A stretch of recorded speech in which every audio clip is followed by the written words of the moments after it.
ఈ దినాన దేవుని వాక్యం పరిశుద్ధాత్మ దేవుడు మనతో మాట్లాడుతూ ఉన్నప్పుడు ఆ వాక్యాన్ని మనం ఎంతో ఆసక్తితో సంతోషంగా ఆనందంగా వినటానికి మనం ఇష్టపడతాం. ప్రియుల పరిస్థితులన్నీ మీరు గమనిస్తున్నారు. ప్రపంచమంతా ఏమైపోతుందో, భయంకరమైన వేదన భరితమైన మరణం కొరకు అరువులు చాచుతూ ఉన్న దేశాలండి. బ్రతకాలని ఆశలు ఉన్నాయి, కానీ బ్రతకడానికి అవకాశాలు లేనట్టుగా ఆ పశ్చిమాసియాలో ఉన్న దేశాలన్నీ కూడా కలవరాలతో నిండిపోతున్నాయి. ఇప్పుడు ఏ బాంబు వచ్చి, ఏ మారణ యుద్ధాలు వచ్చి మా బిడ్డల మీద, మా యొక్క కుటుంబాల మీద ఎక్కడ పడతాయో అంటూ జీవితాల మీద ఆశలు వదిలేసుకుని బ్రతుకుతున్నారండి. అందుకే గతించిన వారాల్లో దేవుని వాక్యం మనతో మాట్లాడింది, భూమి మీద మనుషులు అరుదుగా కనపడే రోజులు రాబోతున్నాయంట. మరి ఏముంటుందంట భూమి మీద? బంగారమే కనపడిద్ది, కానీ మనుషులు మాత్రం అడుగోరా మనిషి, అడుగోరా మనిషి అని చెప్పుకునే రోజులు రాబోతున్నాయంట.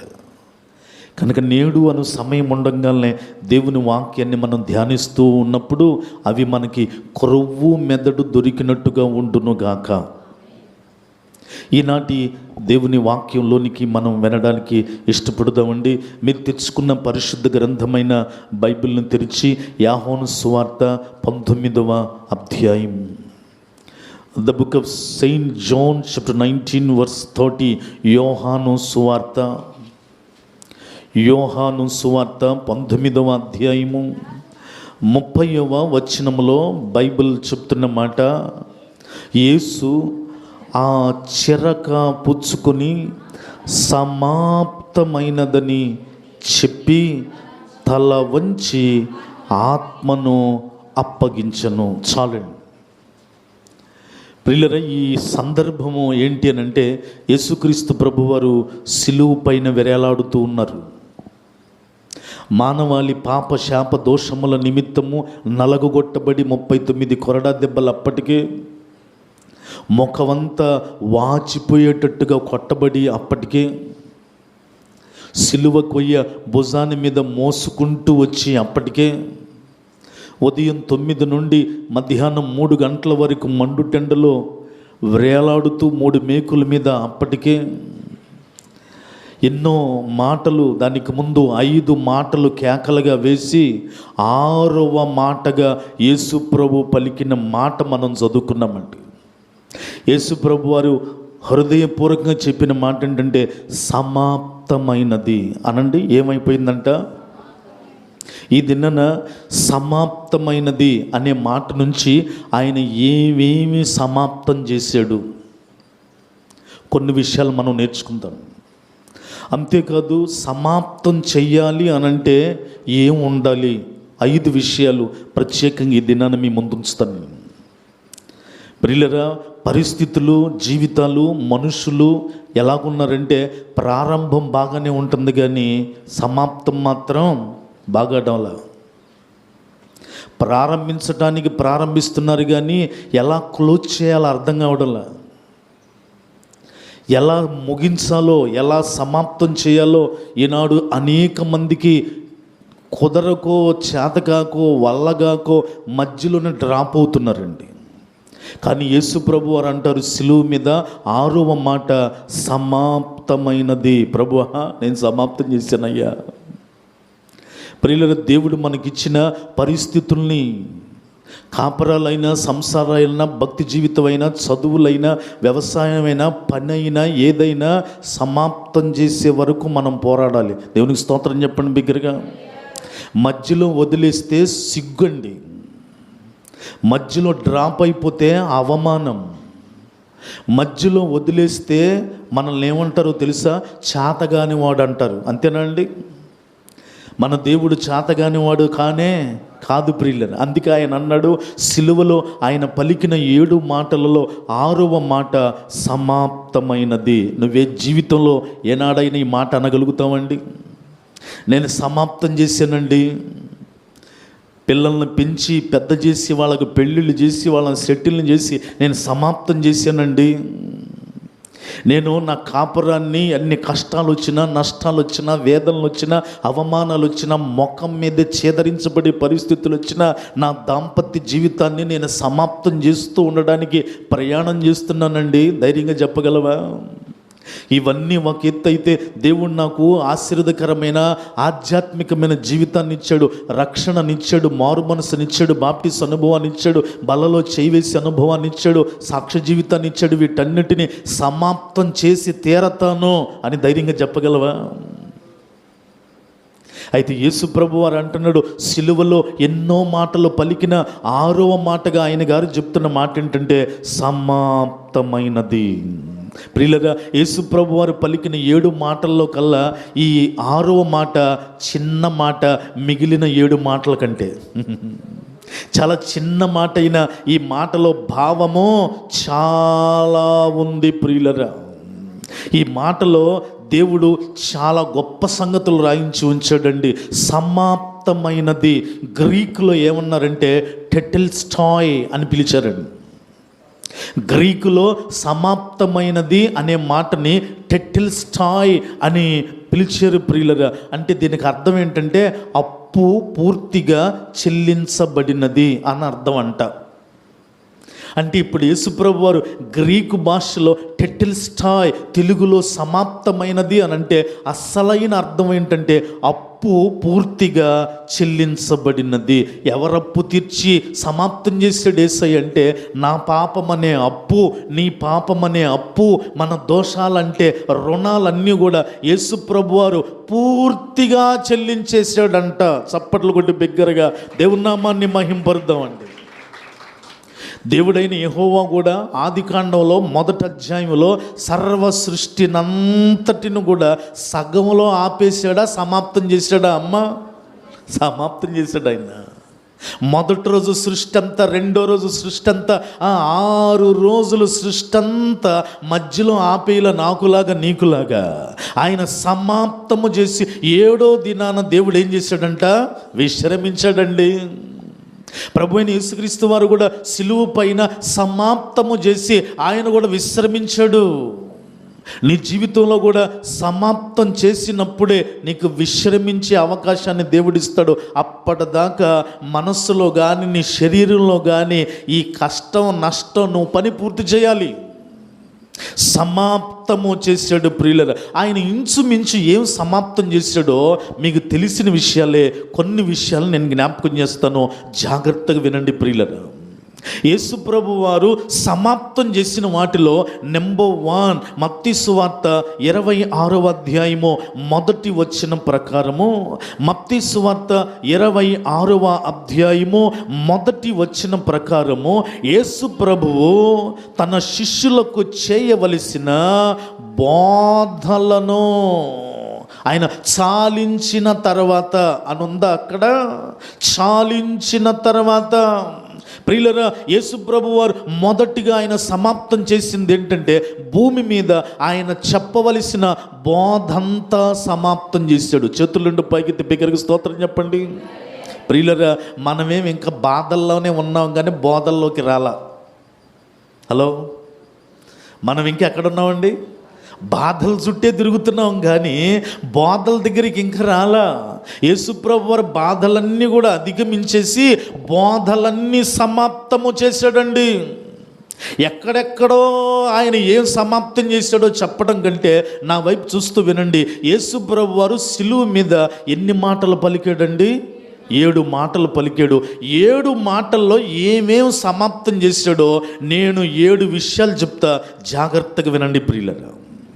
యేసు ప్రభు వారు సిలువ మీద మొట్టమొదటిగా పలికిన మాట ఏంటంటే, తండ్రి వీరేమి చేయుచున్నారో వీరెరుగరు గనుక వీరిని క్షమించు. ఈ మాటలో ఆయన ఏం క్షమాపణ చేశాడో తెలుసా? తండ్రికి చేయవలసిన విజ్ఞాపనలను సమాప్తం చేశాడు. దేవునికి స్తోత్రం చెప్పండి. విజ్ఞాపనలో మొదటి మాట దేవుడు అన్నాడు, తండ్రి తండ్రి తండ్రి వీరేమి చేయుచున్నారో వీరెరుగరు గనక వీరిని క్షమించు. సిలువలో ఆయన చేసిన మొదటి సమాప్తి తండ్రికి చేయవలసిన విజ్ఞాపన సమాప్తం చేశాడండి. ప్రియులారా, మనం కూడా చేసుకోవాల్సినవి పూర్తి చేసుకోవాలండి. తండ్రికి ఏం చెప్పాలనుకుంటున్నావో సమాప్తి చేయి. తల్లికి ఏం చెప్పాలనుకుంటున్నావో చెప్పి సమాప్తం చేసుకో, మనసు నెమ్మదిగా ఉంటుంది. పెద్దలకి, వృద్ధులకి, సేవకులకి ఏం చెప్పాలనుకుంటున్నావో చెప్పుకో, విజ్ఞాపన సమాప్తం చేయి. విజ్ఞాపన నీలో ఉంచుకుంటే అది సమాప్తం అవ్వదు. యేసు ప్రభు అంతటి వాడే తండ్రికి విజ్ఞాపన చేస్తున్నాడు. తండ్రి తండ్రి, వీరేమి చేయుచున్నారో వీరు ఎరుగరు గనక వీరిని క్షమించు. ఇక తర్వాత విజ్ఞాపన ప్రజల గురించి సిలువ మీద యేసు చెయ్యలా. దేవునికి స్తోత్రం చెప్పండి బిగ్గరగా. రెండవదిగా యేసు ప్రభు వారు ఏమి ఆయన సమాప్తము చేశాడో తెలుసా అండి? రెండో మాట యేసు ప్రభు వారు పలికిన మాట ఏంటంటే, నేడు నీవు నాతో కూడా ఎక్కడుంటావు అబ్బాయి? పరదేశంలో ఉంటావు. దీంట్లో ఆయన ఏం సమాప్తం చేశాడంటే ప్రార్థనల నెరవేర్పును సమాప్తము చేశాడు. దేవునికి స్తోత్రం చెప్పండి. ఏమి సమాప్తం చేశాడండి? ప్రార్థనల నెరవేర్పు. పక్కన ప్రార్థన చేస్తున్నాడు దొంగ. అయ్యా అయ్యా అయ్యా, మాకైతే ఈ సిలువ శిక్ష సమంజసమే, మా బతుకులు దొంగ బతుకులు కాబట్టి, కానీ నువ్వు నీతిమంతుడు అయ్యా, నిన్ను అనవసరంగా సిలువ వేశారయ్యా అంటూ పక్కన దొంగ అవమానం చేస్తుంటే, ఎరా నువ్వు దేవునికి భయపడవా అంటూ ఆ దొంగని హెచ్చరించి, ఈ దొంగ యేసుతో ఏమంటాడు తెలుసా? నీవు నీ రాజ్యముతో వచ్చినప్పుడు నన్ను జ్ఞాపకము చేసుకో అంటూ ప్రార్థన చేస్తే ప్రార్థనకి నెరవేర్పును సమాప్తం చేశాడు. ఎలాగో తెలుసా? నేడు నీవు నాతో కూడా పరదేశం. ప్రియులరా, ఎదుటివారి ద్వారా నెరవేర్పు సమాప్తం చేసుకో. ఎదుటి వ్యక్తికి ఏదో చెప్పుకున్నావు, నీ అయిన వాళ్ళకి, నీ కాని వాళ్ళకి, నీ బంధువులకి, నీ స్నేహితులకి, నీ అధికారులకి, అయ్యా కొంచెం దయచూపయ్యా అన్నావు అనుకో, వాళ్ళ దగ్గర నుంచి నీకు నెరవేర్పు రావాలి. ఆ నెరవేర్పు సమాప్తము చేసుకోవాలి మన జీవితంలో. యేసు ప్రభు అరేది చెప్పాడు, ప్రార్థన నెరవేర్పును సమాప్తం చేశాడండి. మూడో విషయం చెప్పనా అండి? యేసు ప్రభు వారు మూడవదిగా సిలువ పైన పలికిన మూడో మాట ఏంటో తెలుసా? అమ్మా ఇదిగో నీ కుమారుడు. దీంట్లో ఆయన ఏం సమాప్తం చేశాడో తెలుసా?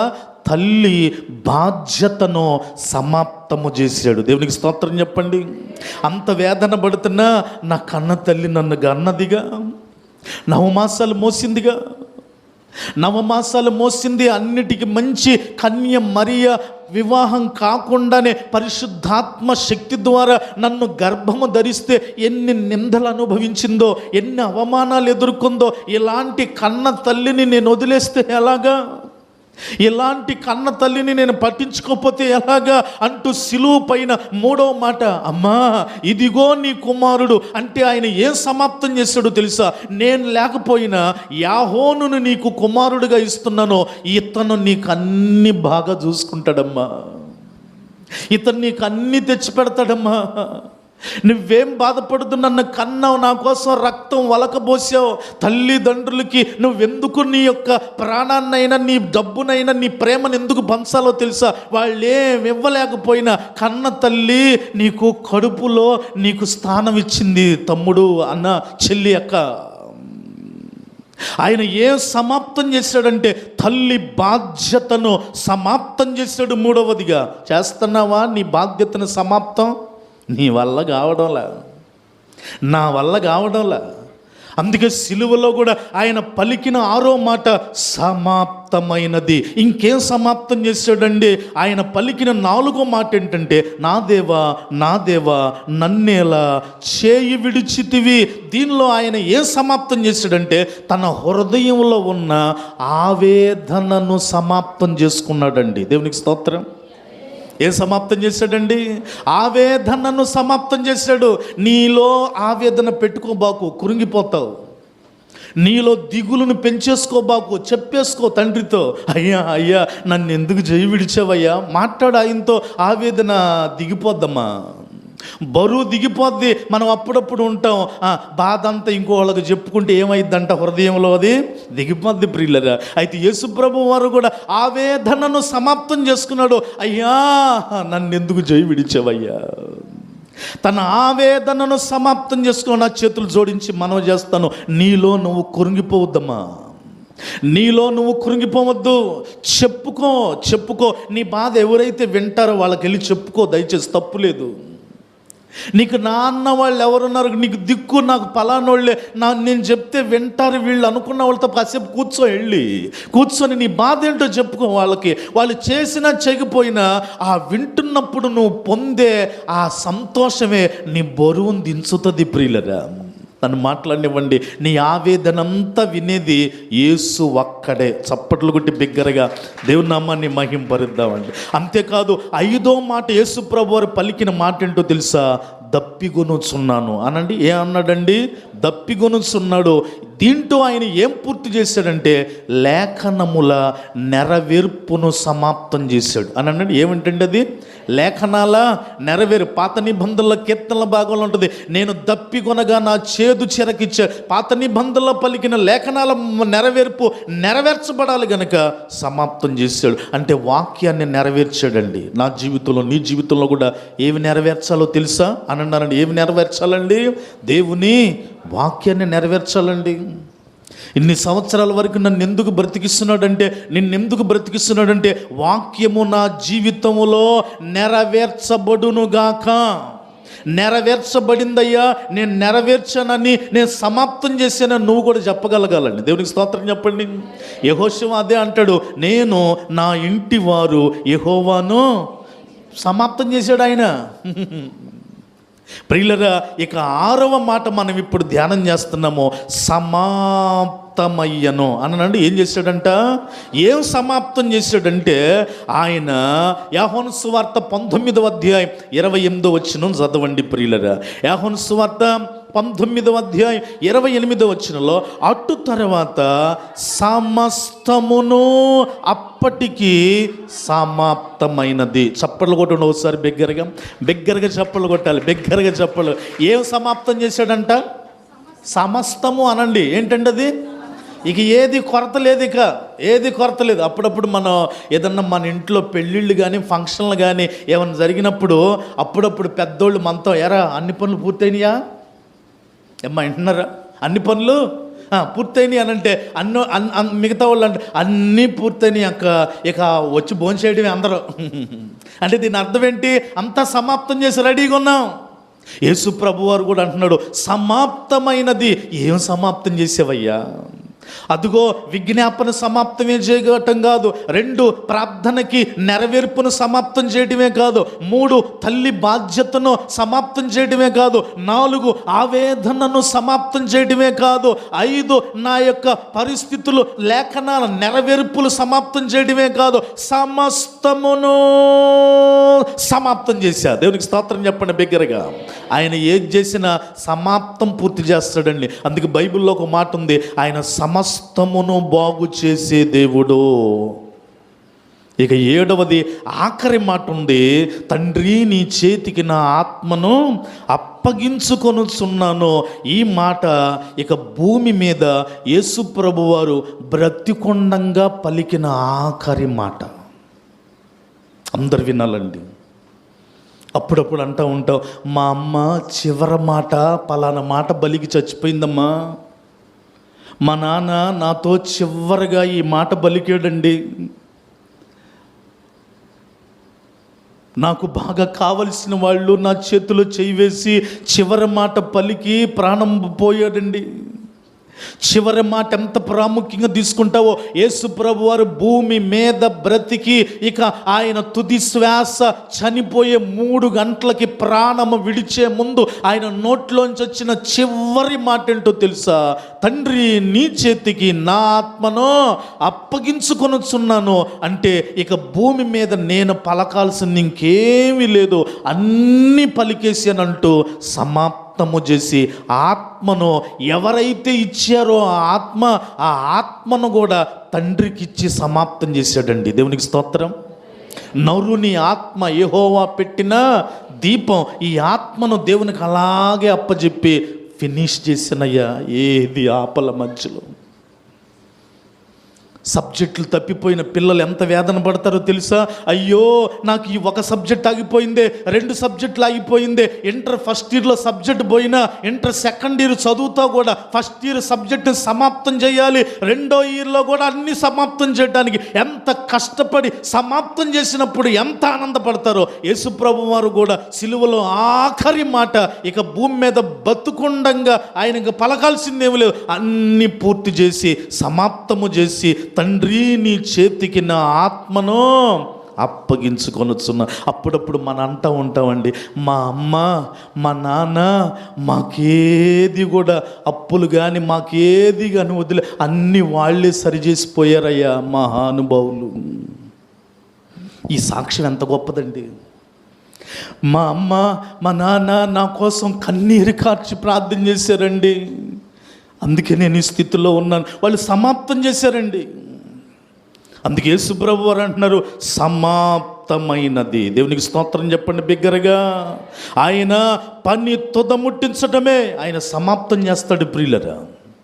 హిజ్కియా భక్తుడు ఏమంటాడంటే 38వ అధ్యాయము యెషయా గ్రంథం, 38వ అధ్యాయం యెషయా గ్రంథములోనికి ఒకసారి వస్తే 12-13 వచనాలు.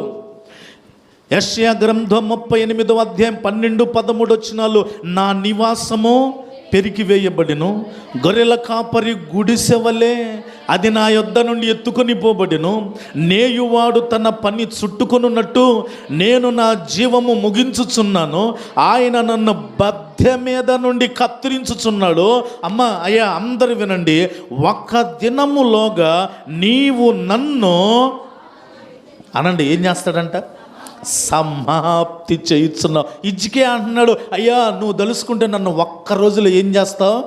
సమాప్తం చేస్తావు. ఎందుకో తెలుసా? నువ్వు అన్నీ సమాప్తం చేసే దేవుడవు. నువ్వు తలుచుకుంటే నన్ను ఒక్క రోజులో సమాప్తి చేస్తావు. తర్వాత ఇంకో వచనంలో కూడా కింద ఉంది, ఉదయమగు వరకు ఓర్చుకుంటుని సింహము ఎముకలను విరుచున్నట్లు నెప్పి చేత నా ఎముకలన్నీ విరవబడిను. ఒక్క దినములోగా నీవు నన్ను జాగ్రత్త సోదరి సోదరుడా. అదిగో దేశాలను సమాప్తం చేస్తున్నాడు దేవుడు. అక్కడ ఇరాన్ దేశం ఇంచుమించు ఇక గాజా పట్టణంలాగా బూడిదైపోవటానికి రెడీగా అయిపోయిందండి. ఫినిష్, ఆల్మోస్ట్ ఇరాన్ దేశం పని అయిపోయింది. ఇక నేను చెప్పడం వల్ల బైబిల్ నెరవేర్పు అలా జరిగితే ఇజ్రాయేల్ పక్షాన ఎవరున్నారండి? దేవుడు ఉన్నాడండి. నీకు విరోధముగా రూపొందించబడిన ఏ ఆయుధమో వర్ధిల్లదు. ఒక్క దినములోగా సమాప్తం చేస్తాడు ఆయన. ఎందుకో తెలుసా? సిలువలో ఆయన పలికిన 6వ మాట సమాప్తమైనది. 7 మాటల్లో ఉన్న వివరణ అంతా సమాప్తం చేశాడు. నా జీవితాన్ని ఆయన తలుచుకుంటే ఒక్క దినములో సమాప్తం చేస్తాడు గనక, అయ్యా ముగించాలన్నా నువ్వే, మొదలు పెట్టాలన్నా నువ్వేనయ్యా. అందుకే ఆయనకు ఒక పేరుందండి, అల్ఫా ఒమేగా. అంటే అర్థం మొదటివాడు ఆయనే, కడపటివాడు ఆయనే. అంటే ప్రారంభించువాడు ఆయనే, ముగించువాడు ఆయనే, మొదలుపెట్టేవాడు ఆయనే, సమాప్తం చేసేవాడు ఆయనే. ఇంకేం సమాప్తం చేస్తాడు? ఇంకో మాట చెప్పి ముందరికెళ్దాం. యెషయా గ్రంథము 40వ అధ్యాయము 2వ వచనం అండి. యెషయా గ్రంథము 40వ అధ్యాయము 2వ వచనములో, నా జనులను ఓదార్చుడి ఓదార్చుడి, యెరూషలేముతో ప్రేమగా మాట్లాడుడి. వినండి, ఆమె యుద్ధ కాలము సమాప్తమైన. దేవుడికి స్తోత్రం చెప్పండి. ఏ కాలం సమాప్తమైందంట? యుద్ధకాలం సమాప్తమైపోతుంది అంతే. దేవుడు తలుచుకుంటే యుద్ధాన్ని రేపగలడు. దేవుడు తలుచుకుంటే యుద్ధాన్ని ఏం చేయగలడండి? సమస్తము సమాప్తము చేయగలడండి. గలిలయ సముద్రంలో తుఫాను రేపింది ఆయనే, గద్దించి సమాప్తము చేసింది కూడా ఆయనే. మనందరికీ పరిచయమైన మాట, గాయము రేపువాడు ఆయనే, గాయమును మాన్పి సమాప్తము చేయవాడైనే. కనుక అన్నిటినీ సమాప్తము చేయగలిగిన యేసు చేతిలో మన ముందుము గాక. ప్రియులరా, మన పరిస్థితుల్లో మన సమస్యలను సమాప్తం చేయగలడు.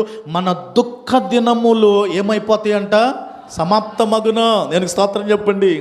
నీ దుఃఖ దినములు ఏమైపోతాయి? సమాప్తం చేస్తాడు ఆయన. అందుకే యేసుప్రభు సిలువలో పలికిన మాట సమాప్తమాయను. ఇది నన్న సిలువలో ప్రభు ఆయన 7 మాటలు పలికాడు, 6వ మాట సమాప్తమైందన్నాడు. చెప్పుకొని వెళ్ళిపోవటం కాదండి. ప్రభు నువ్వేమి సమాప్తం చేసావో ఎన్నో ఉన్నాయండి. చెప్పుకుంటూ వెళితే ఆయన ఎన్నైనా సమాప్తం చేయగలడు. చేతులుండి పైకి స్తోత్రం చెప్పండి. అయితే సమాప్తము చేయాలంటే ఇప్పుడు వినండి, 5 పనులు ఉండాలి మనలో. సమాప్తం చేయాలంటే ఎన్ని పనులు చేయాలండి? లేదు, సమాప్తం చేయాలంటే 5 లక్షణాలు ఉండాలి మనలో అని అన్నానండి. ఎన్ని లక్షణాలండి? నేను రిఫరెన్స్లు ఇవ్వలేను, కానీ నేను 5 మీకు మైండ్లో, మెదడులో, హృదయంలో స్టాంప్ వేసుకునేది చెప్తా, జాగ్రత్తగా వినండి. ఈ 5 లక్షణాలు యేసులో ఉన్నాయి కాబట్టి ఆయన సమాప్తం చేశాడండి.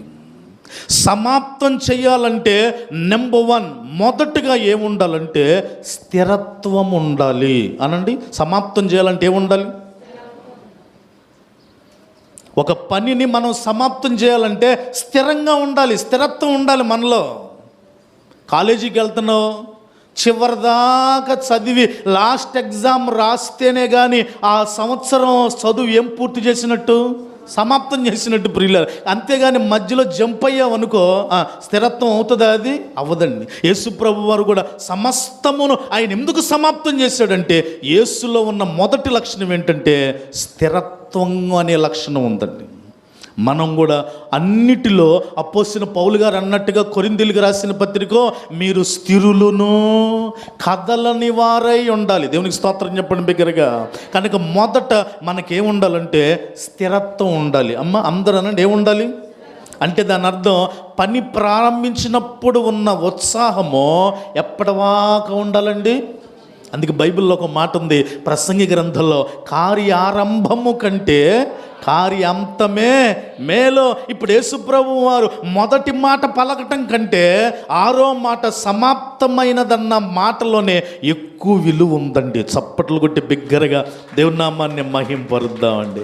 పంట పొలము దున్ని ఎదబెట్టడం గొప్ప కాదు, కానీ దాని కంటికి రెప్పలా కాపాడుకొని ఇత్తనపు బియ్యపు గింజ ఇంటికి వచ్చినప్పుడే సమాప్తం. అప్పుడు రైతు కళ్ళల్లో ఆనందం. Yes or no?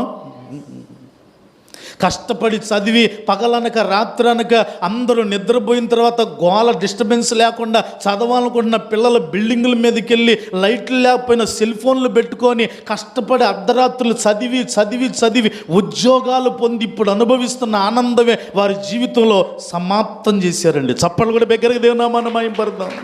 అందుకే దేనిలోనైనా సమాప్తం చేయాలంటే ముందు మనకు ఉండాల్సింది ఏంటంటే స్థిరత్వం అనండి. ఏముండాలండి? ప్రార్థనలో స్థిరత్వం ఉండునుగాక, పరిశుద్ధతలో స్థిరత్వం ఉండునుగాక, దేవుని సన్నిధికి వచ్చే విషయంలో ఇచ్చే విషయంలో స్థిరత్వం ఉండునుగాక. యేసులో స్థిరత్వం ఉంది. అందుకే ఆయన ఏం చేశాడమ్మా? అందరూ అనండి, ఏం చేయగలిగాడు? సమాప్తం. క్రీస్తు యేసునకు కలిగిన ఈ మనస్సు మీరును కలిగి. నెంబర్ 2, సమాప్తము చేయాలంటే రెండవదిగా మనలో ఉండవలసింది ఏంటంటే సహనం ఉండాలి. ఏముండాలి? ఒకటేముండాలి? స్థిరత్వం ఉండాలి. రెండేముండాలి? సహనం, పేషెన్స్ ఉండాలండి. సహనం ఉండాలి. కార్యాల చివర్లో వచ్చే ఫలితం కోసం సహనంతో వేచి ఉండడం ముఖ్యమండి. ఆరంభంలో కంటే చివర్లో వచ్చే నిదానమే మేలంట. అంటే చివర్లో వచ్చే సుగుణమే మేలండి. ఒక పని సమాప్తం చేయాలంటే సహనం ఉండాలి. అందుకే యేసు 33.5 ఉడుకు రక్తమే అయినా సరే యేసు ఎలాగున్నాడండి? సహనము. హృదయపూర్వకంగా కోరుకుంటున్నాను, ఆ సహనాన్ని దేవుడు మొదటిగా నాకు, రెండవదిగా మీకు సంపూర్ణంగా ఇచ్చునుగాక. మీ సహనము సకల జనులకు తెలియబడనివ్వుడు అని అంటాడండి. దేని గురించి చింతపడద్దు, ప్రభువునందు ఆనందించుడి, మరలా చెప్పుదును ఆనందించుడి. కానీ మీ సహనము ఎవరికి తెలియాలంట? సకల జనులకు తెలియాలి. మీ సహనమే సమాప్తం చేసేటట్టు. అందులో యేసులో ఆయనకున్న సహనం. కొరడా దెబ్బలు కొడుతున్న నోరు తెరిచాడా అండి? అనండి, నోరు తెరిచాడా అండి? నోరు తెరువలేదా ఏ ప్రేమ, బదులు పలుకలేదాయ ప్రేమ, నోరు తెరువలేదాయే ప్రేమ, బదులు పలుకలేదాయే ప్రేమ. ఎవరి కోసమో ఈ జగతి కోసమే, ఈ జనుల కోసమే, నా కోసమే, నీ కోసమే సిలువలో సాగింది యాత్ర. కరుణామయుని దయగల పాత్ర, వెనక నుండి తన్నింది ఒకడు, తన ముందు నుండి ఒకరు, వెనక నుండి తన్నింది ఒకరు, తన ముందు నుండి నవ్వింది వేరొకరు. వెనక నుండి తన్నిన, ముందు నుండి అపహాస్యం చేసి, చివరికి జాగ్రత్తగా వినండి, మన జీవితంలో అన్ని అవమానాలు జరిగించబడతాయి. కానీ నేను అంటాను ప్రియులరా, ముఖం మీద ఉమ్మి వేయించుకోవటమే చాలా అవమానం అండి. అలాంటి అనుభవంలోకి వచ్చిన ప్రశాంతంగా, నిజమే నా మీద మా నాన్నో మా అమ్మో నా బిడ్డగా అంటూ సహిస్తారు చూసావా, వాళ్ళన్న బట్టి దేవునికి మహిమ కలుగునుగాక.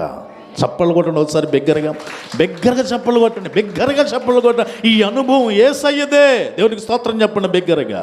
యేసు ముఖం మీద గాండ్రించి ఉమ్మేసినా సరే ఏం తెరవలేదండి ఆయన, నోరు తెరవలేదండి ఆయన. సహనమే ఆయన సమాప్తము చేసేటట్టుగా సహాయం చేసిందండి. కనుక మన జీవితంలో సమాప్తం చేయాలంటే దేవుడు నీకేమి ఇచ్చాడనమ్మా? భౌతికమైన జీవితమైన, ఆధ్యాత్మికమైన జీవితమైన, పిల్లల బతుకులైన, నీ జీవితమైన, నీ భర్త అయినా, నువ్వైనా, ఆరోగ్యమైన వస్తువులైన, వాహనాలైన, పంటలైన, పొలాలైన, అన్నిటికీ మించి ఈ వాక్యప్త అయితే ప్రార్థనా జీవితాన్ని, పరిశుద్ధ జీవితాన్ని మనము కాపాడుకుంటూ సమాప్తం చేయాలంటే రెండవదిగా ఏముండాలండి? సహనం ఉండాలి. మూడో విషయాన్ని చెప్తా వినండి.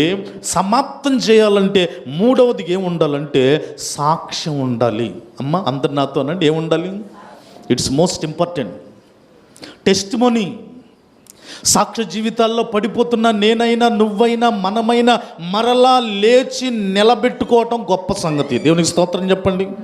బైబిల్ చెప్తుంది, నీతిమంతుడు 7 మార్లు పడినను లేవాలి, లేవకుండా ఉండకూడదండి. సైకిల్ నేర్చుకుంటున్న పిల్లోడు పడుతున్నాడు, నేను పడ్డానుగా ఇక నేను లేగోనని రోడ్డు మీద పడుకుంటాడు. వాడు పడుకోడు, ముందు వాడంతటా ఆడి లెగుస్తాడు. కానీ ఆ లెగవపోయిన దెబ్బ తగిలికి నానన్నా వచ్చి లేపుతాడు, అమ్మన్నా వచ్చి లేపుతారు. ప్రియులరా, పడినోళ్ళు లేవకుండా ఉండకూడదు, లేచి తీరుదురుగాక, తప్పు సరి చేసుకుందురుగాక, తను రెక్టిఫై చేసుకుందురుగాక.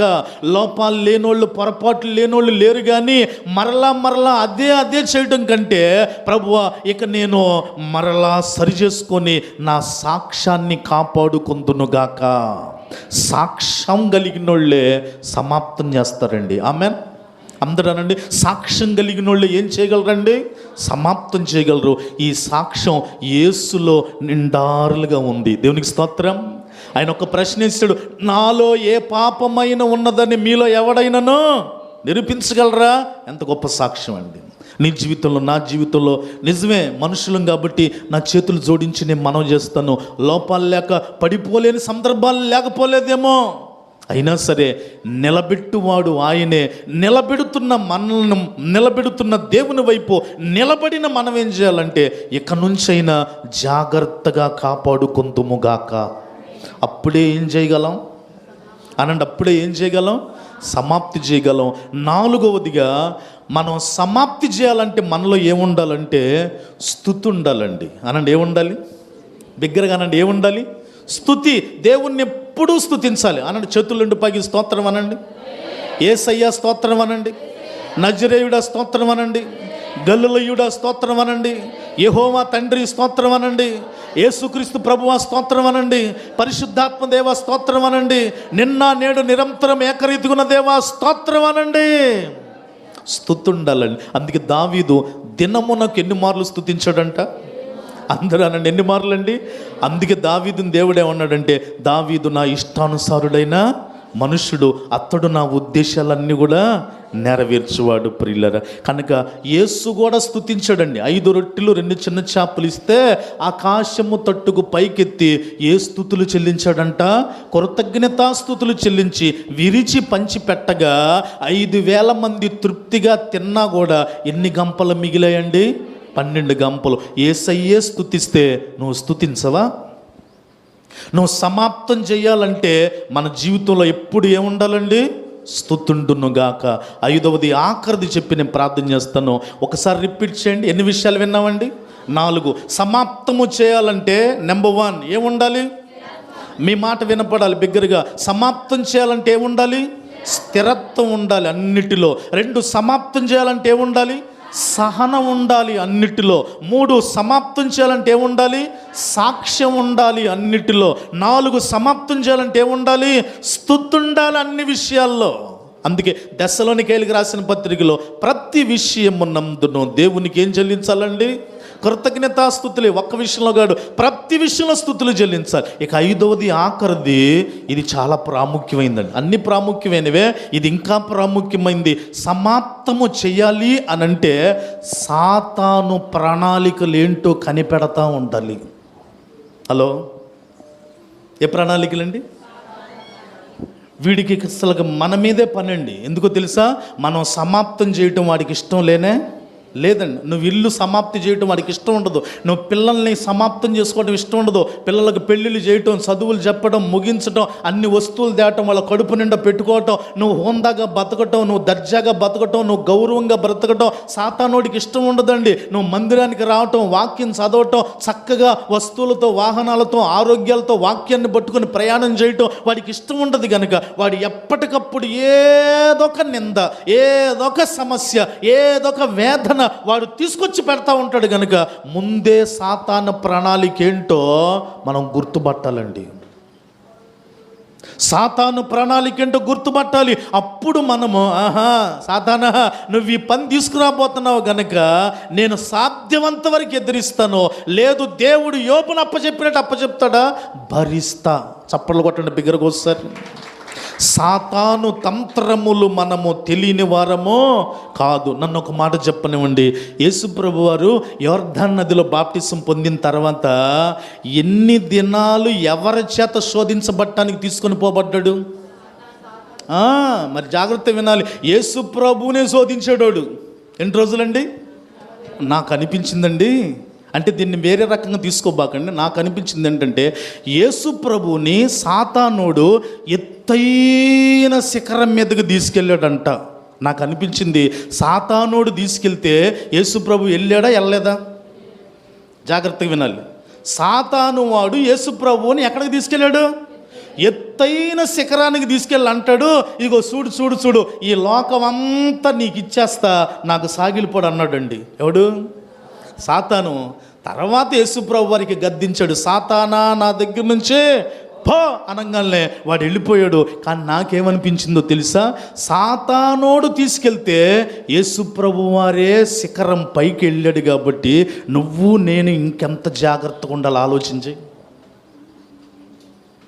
వాడు ఖచ్చితంగా ఎక్కడైతే మనం పడిపోతామో అది వాడు చాలా జాగ్రత్తగా క్యాచ్ చేస్తాడండి వాడు. ఎందుకంటే అనుభవాలతో చెబుతున్నా.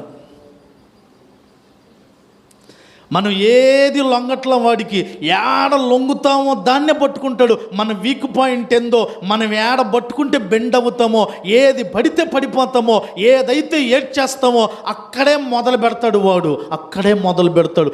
దీన్ని మనం గట్టిగా గమనిస్తూ ఉండాలి. అప్పుడే ఏదైనా సమాప్తం చేస్తాం. మనకు బాగా తెలుసండి, మన పిల్లలకి ఏదో బలహీనత ఉంటుంది. ఒక్కొక్కడు అన్ని అక్షరాలు బాగా బలుగుతాడు, కానీ రాదు, లా అంటాడు వాడు. అనండి, ఏం రాదు అడిగి? రా ఎంత చెప్పినా రాదు, కానీ వాడు ఏమంటాడు? లా అంటానే ఉంటాడు. టీచర్కి వెళ్ళి చెప్తావు, ఏమండి మా వాడు అన్నీ బాగా బలుగుతాడు కానీ వాడికి ఒక్కటి మాత్రం రావట్లేదండి. ఏంటది? కనుక మీరే గమనిస్తూ ఉండండి. ఈడున్నాడు, వాడిని నా భాషలో మాట్లాడటం మంచిదో కాదు తెలియదు కానీ నల్లోడు అంటారు మీరు అందరూ. వాడికి ఎన్నిసార్లన్నా చెప్పండి, ఇంట్లో 2 పనులు మాండవు. కట్టలను పట్టుకుని ఊగుతాడు వాడు, 2 నోట్లో ఏలు పెట్టుకుని ఇట్ట అంటాడు. ఈ 2 చేయొద్దురా అని చెప్పి అంటాను, ఒక్కోసారి కొడతా ఉంటా. వాడు కొట్టి బ్యా అంటాడు, మళ్ళీ నోట్లో ఏలు పెడతాడు. అంటే వీడికి అవి మాండనమాట. ఈ 2 నేను గమనిస్తూ ఉంటాను. అంటే వీడికి ఈ 2 మానని విషయాలు. అలాగే సాతానుడు నా జీవితంలో కూడా, నీ జీవితంలో కూడా వాడు ఏం తీసుకొని రావాలని ఆశపడుతున్నాడో, నా వీక్ పాయింట్ ఏందో, నీ వీక్ పాయింట్ ఏందో ఎవరికి తెలియదు. సాతానుడికి బాగా తెలుసు. వాడు దాన్నే రేజ్ చేస్తాడు గనుక ముందు దాన్ని కట్ చేసుకుందుము గాక. అప్పుడే మనం ఏం చేయగలమండి? దగ్గరగా చెప్పండి. అప్పుడే మనం ఏం చేయగలం? యేసు ప్రభు వారు సాతానుడి వెంట వెళ్ళినా తీసుకెళ్ళరా, ఎంత దూరం తీసుకెళ్తావా అన్నాడు. టైం వచ్చినప్పుడు అన్నాడు, సాతానా నా దగ్గర నుంచే వెళ్ళిపో. ఒక్క గద్దించాలి సాతాను. అంతేగాని అమ్మ నువ్వు ఉండు, నీకు ఏం కావాలో పెట్టు, ఎన్ని బోధ తింటావా, గారెలు తింటావా, పులహార తింటావా అన్నావు అనుకో, వాడు అంటాడు బిర్యానీ చేయి అంటాడు. ఏమంటాడు?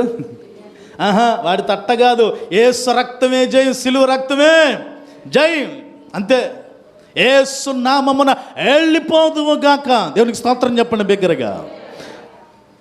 ఇలాంటి సాతాను ప్రణాళికలు తెలిసినప్పుడట మనం ఒకటి కాదండి, అన్నీ సమాప్తము చేయుదుముగాక. ఈ దినాన హృదయపూర్వకంగా కోరుకుంటున్నాను, మీ సమస్యలన్నీ సమాప్తమగునుగాక, మీ దుఃఖ దినములన్నీ సమాప్తమగునుగాక, మీ దేహములో నిప్పులు బలహీనతలన్నీ సమాప్తమగునుగాక, మీ హృదయంలో కన్నీరంతా సమాప్తమగునుగాక, అన్నిటికి మించి దేవునితో ఉన్న మీ వ్యతిరేకతలన్నీ సమాప్తమవునుగాక, దేవునితో మరింత దగ్గరవుదురుగాక. అలాగే మనం కూడా సమాప్తి చేసే స్థితికి చేరుదుముగాక. తల్ల వంచండి, ప్రార్థన చేద్దాం.